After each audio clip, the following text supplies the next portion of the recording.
Welcome back to another episode of the Ink and Impact podcast. So, here in many portions of the United States, we are going to be changing our clocks again this coming weekend for daylight savings time. So, what will you do with your extra hour? If you're anything like me, you might be tempted to sleep in, but perhaps we could better utilize that hour and our time in general regardless of which equinox we're in. It takes me back to whenever I was running track in high school a long time ago. In track, all of us, I was a distance runner, and all of us, even the distance ones, were required to run sprints at practice. These short, concentrated bursts of energy pushed our bodies and stretched our muscles in new ways, ultimately helping us build endurance while also making us faster overall. But sometimes we didn't feel like running. Sometimes our finish times were lousy. Yet by the end of the season, we had developed critical skills, formed good habits, and improved our speed, even if ever so slightly. Writing is very similar. We have to make the time to write, not just once, but regularly, in order to ultimately write better and faster. Sometimes we won't feel like writing, and sometimes at the end of our writing sessions, we are disappointed at how few words we added to the page. But if you continue to persevere, you'll discover that you actually are making progress, building good habits, and improving your craft. It takes time and it takes mental effort. So today, I'm going to share 5 time and mind management tips. I've broken these down into 5 S's. And the first is write to your strengths. Are you a night owl or a morning rooster? Do you like to listen to music or do you like complete quiet when you're writing? Do you find yourself more productive when you're writing in public at a public coffee house or at a library? Or do you write better when you're in seclusion at home? You won't find out which works best for you until you try them, right? And given that we'll have an extra hour starting this weekend, why not try something new? If you are typically a night owl, try going to bed earlier and getting up first thing in the morning and try writing then, vice versa. Or if you find that some music really doesn't work for you, try a different type of music while you write. See if that helps get those juices flowing. Or turn off the music altogether and see if that works best for you. It's always a matter of trying new things with writing. And what works for you in one season might not work for you in another, which leads to the next S, the next tip, which is concede to your season. There are multiple seasons in a writer's life, but I'm thinking in general, like when you have a big life change, maybe you've just had a baby, or you're now the primary caregiver for an aging parent. Maybe you are writing on the side while working a full-time job elsewhere. In those seasons, you're naturally going to have less time to write, and it's okay. Just know that you have to make the most of the time that you do have. It's going to require you to be diligent in managing that limited window of time. Does it make things harder? Maybe. It just might take things longer, I would say. On the flip side, maybe you're in a season where you have signed a contract with a traditional publisher and you have a deadline looming. Or maybe your family is going to be moving and your whole writing routine is going to be upended soon. In those kinds of instances, you're going to have to write more often and closely guard your boundaries so that you can finish your writing on time. Each season is just that, a momentary segment of time. New seasons will come, which will provide you with more or less time to write, depending on which the season is. But be mindful of this fact and keep writing regardless of what season you find yourself in. The third tip is take a seat, literally. Put your tush in the chair in front of your computer, open up your document, and write. This is the hardest thing a lot of times, and this is where the mindset kicks in, right?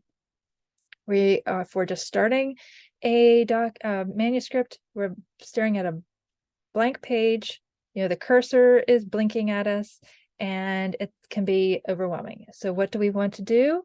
We want to chase those squirrels. We want to do some more research, or we're going to check just this email, or let me just see what's happening on social for 5 minutes, and then it turns into 25 minutes. I'm sure it's happened to you. Please tell me it's not just me. So we have to fight the squirrel syndrome. We have to fight the fear of missing out of something on social media, or sometimes, when we have a writing session, it means saying no to doing coffee with a friend, or that laundry can wait, 1 more hour. Don't give up your writing time. Make sure that you honor it. If you don't physically put yourself in a place to write, you won't write. You might dictate, you might take notes, you might think all day long about your manuscript, but it won't come together into a finished book until you sit down, pull it all together, and revise it. Revision, by the way, is an essential part of writing. I think of, I wanted to find some biblical scripture to support what I'm talking about today. And I came across John 9:4, which says, "As long as it is day, we must do the works of him who sent me. Night is coming when no one can work." We have limited time on earth, right? As Christians, we know this. And we have been given a story to tell for a reason. So let's not waste our time and procrastinate. Let's sit in the chair and do the work. All right, the fourth tip is to create a schedule. And this is not to become legalistic over your writing. It's not a punishment if you don't meet your schedule, but a schedule is something to give you structure, a framework to help you get your book written. What do I mean by that? So first of all, establish a deadline for your manuscript. When do you want your book to be done? And then work backwards with your calendar.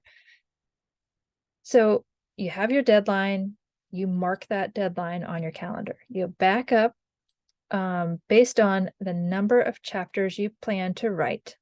Okay. Determine how many chapters you need to write per month to reach that deadline. And then you're going to consider approximately how many pages or words you're going to need to write per chapter, and then plan your weekly writing sessions around that. So many authors are bloggers first, or write long form social media posts, right? And if you're a blogger, the average blog post is 500 to 1,000 words. So if you've been doing that for a while, you have a good idea of how long that takes you to write that many words. And so depending on how many words or pages you want your chapters to be, you will then have a good idea of how much time you need to devote to your book each week, each month, right? And so you can reach that deadline. And again, this is not something that is to be legalistic. And we should always, if we're not feeling well, if, in our family, something important comes up, by all means, we need to take care of ourselves and we need to take care of our families first, right? But we also need to rely on the Lord and follow his directions as well with our writing. Proverbs 16:9 says, "In their hearts, humans plan their course, but the Lord establishes their steps." And that can go both ways, right? If we're running headlong too fast, going, skipping important things, the Lord can slow us down, right? Or the opposite can happen. We might think that we'll never finish this book, and then God steps in and it gives us the words and enables us to write it faster than we ever thought possible, right? We just need to rely and seek the Lord and follow his guidance. And the fifth tip that I'm going to share with you today is protect your space. So this is your writing space. Set a timer, but not on your phone, because you'll get sidetracked. When you go to check your time, you're going to be so tempted to check other things. So don't set a timer on your phone. You can set a timer on your computer. You can set a timer, an old-fashioned kitchen timer, just a little standalone thing that winds up and goes. Something like that, because you want to limit those distractions. Place a do not disturb sign on your door, or lock your door if you have a lock. Let your family know that you are writing and that you seriously don't want to be interrupted. Another thing is to put your phone and smartwatch in another room. Again, those distractions, those notifications, just even if the notifications are off, I found that if it's laying there on the table where I can see it, I am just constantly tempted to look at it. So out of sight, out of mind, right? Put it in another room for that half hour, that hour, 2 hours, whatever you're setting time aside for. Also, close your email. Don't just minimize it, okay? And that's going to prevent those annoying pop-up notifications that tend to distract you. And if you have the same email system that I have, it also pops up the first subject line of that email. So, ooh, what's that? I'm going to click on that, right? So we want to avoid that. Just close the email program before you start your writing session. And of course, we don't want to overlook praying. Pray for what God would have us to do during that writing session, for the time that we have devoted to writing that day. Ephesians 5:15-17 says, "So then, be careful how you live. Do not be unwise, but wise, making the best use of your time, because the times are evil. Therefore, do not be foolish, but understand what the Lord's will is." And we should seek the Lord's will in every area of our lives, including our writing. So I want to give you a recap. Those 5 tips are: write to your strengths, concede to your season. Third is take a seat. The fourth is create a schedule. And the fifth is protect your space. And here's a bonus 6th tip. Seek support. Yes, you can write your book all on your own. And we writers tend to be a little introverted. Not all of us, but a lot of us. And we tend to want to write alone. That is fine for the most part, but there is so much value in being surrounded by fellow writers, people who understand what you're going through, who can celebrate with you when things are going really great, and who can commiserate with you when you're really struggling and give you that encouragement you need to keep going, right? If you are looking for a place that offers support by Christian writers just like you, I encourage you to check out the Inkwell Collective. This is my new membership community. There's a free general membership to test the waters, to connect with other writers, ask your questions, share your successes, ask for prayer.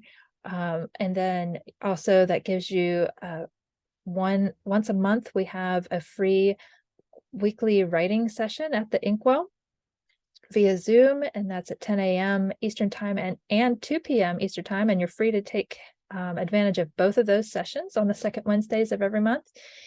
So be sure to check that out. I'm going to put the link in the description and in the show notes at inkandimpact.com so that you can sign up for the Inkwell Collective. Again, the basic membership is free. You can upgrade for a very low price, monthly price, to get weekly writing sessions plus access to the monthly Q&A craft chat. This past month, we had a great discussion on the Q&A about plagiarism, scripture reprints, and copyright issues. So there was a lot of really good information that was shared and discussed. So every month we're going to have a different topic, and everything is recorded for the paid members to go back and review at their leisure if they're not able to join live. So again, take advantage of the support that you can get being surrounded by fellow Christian writers. And that will be in the link will be again in the description and the show notes. So one thing I am excited to bring back to the podcast, it's been a while since I've offered this, is the question of the month. And I have a lot to share about this.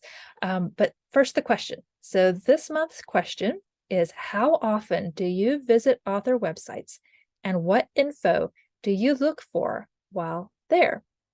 Now, your response to these monthly questions are going to provide helpful feedback for all of those listening. It's going to help other writers hear what people are looking for when they're going to author websites so that they can help, streamline their own author website. But, and this is what I'm so excited about, it's also free promotion for you, because in addition to answering the question, it's going to be an opportunity for you to be featured on the podcast, and also where you can plug your name, the title of your book, and your own author website address. So to respond to the question, you have a choice. You can either email it to me to info@inkandimpact.com, or you can now leave a message on the podcast phone line at 910-319-1036. Again, be sure to share your name, your most recent book or blog title, what genre it is, and the author website address or the blog address that you would like listeners to go to. So how exciting is that? I hope that you will take me up on this opportunity. Again, email at info@inkandimpact.com, or leave a message on the phone line at 910-319-1036. So did you find this episode helpful? I hope so. And if you did, I would be ever so grateful if you would help spread the word about the Ink and Impact podcast. I know there are many, many Christian writers out there, and I would love to help support as many of them as I can, wherever they may be in the world. So how can you do that? Well, if you listen on Spotify, simply go to one of the episodes and click the share icon, that little carrot with 3 little circles on it. You'll then see that you can copy the episode link or share directly into a multitude of social media platforms. I'm sure it's similar on Apple, but I'm sorry, I'm an Android user, so I'm not familiar with the exact steps you need to take to share the podcast on that platform. But if you don't really want to utilize Apple or Spotify, you can also help spread the word just simply by talking with fellow writers. You can send the link in inkandimpact.com via email to your friends, or just, when you're chatting with them, just simply say, check it out at inkandimpact.com. Thank you so much for listening and joining me today and for helping to spread the word about the podcast. I hope that you have a blessed week, and I'll be back next week. Take care.